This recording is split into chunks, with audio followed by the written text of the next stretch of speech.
your other part, 24 questions that you have. You want to debate me? If you want to debate me, there are some criteria. There are some criteria. I wouldn't mind debating anyone. You want to debate, yet you can debate. Come to Bombay, take an appointment.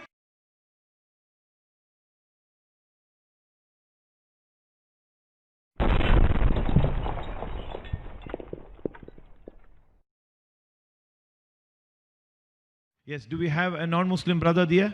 Yes. My name is Pascal. I'm a Christian by faith. I'm 69 years old. I'm MSc Postgraduate Mathematics.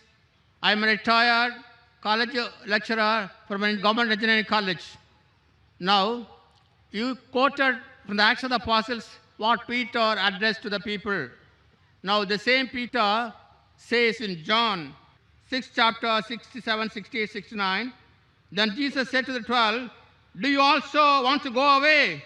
Then Simon Peter answered unto him, Lord, to whom shall we go? You have the words of eternal life. Also, we have come to believe and know that you are the Christ, the Son of the living God. Then Christ said, blessed art thou, Simon Bar-Jonah. It is not flesh and blood that hath revealed it to you, but my Father himself who is in heaven. Now, to your question, I answered this question.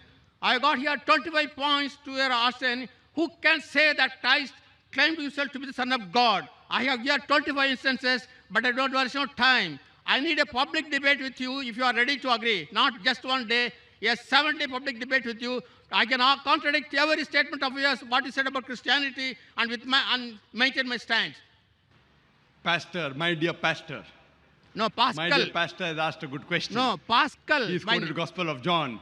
And he quoted that Peter said that Jesus Christ was Son of God. I'll answer this. So remaining 24 points, my student will answer. There are thousands of people in the world who want to debate with me.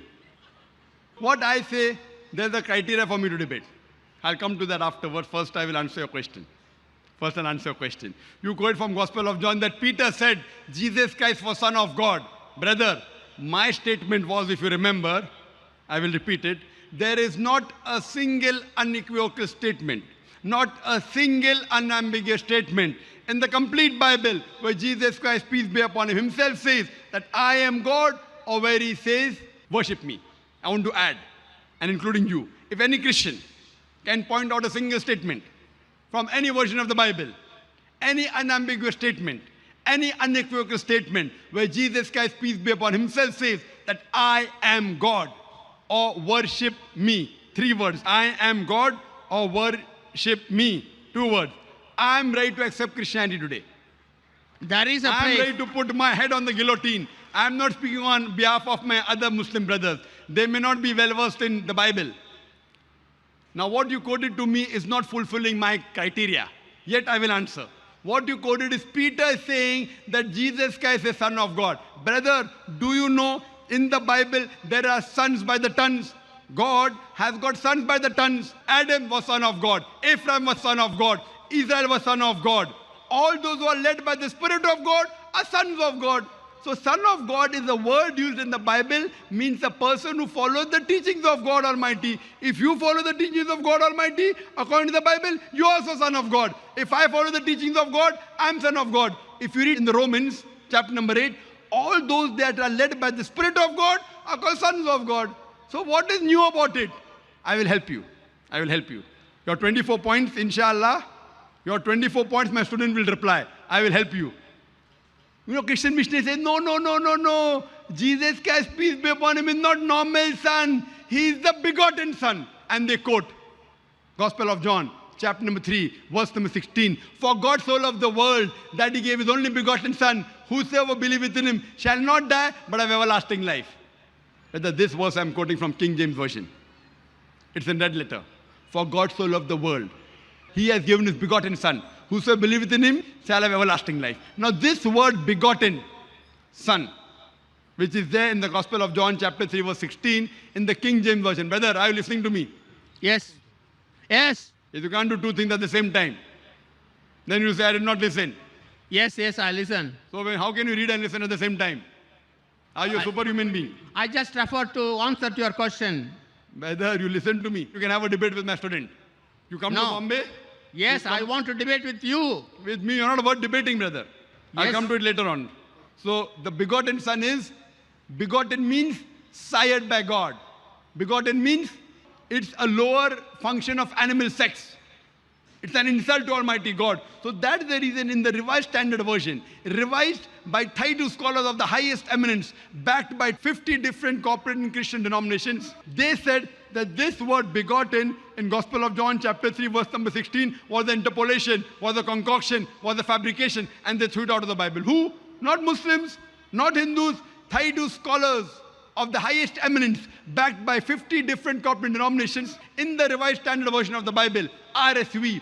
They have removed this word begotten as interpolation, as a fabrication, as a concoction. So if you say Son of God, I verily agree that Jesus Christ was Son of God, meaning he was a godly person. Where do I disagree? But he never claimed he was God.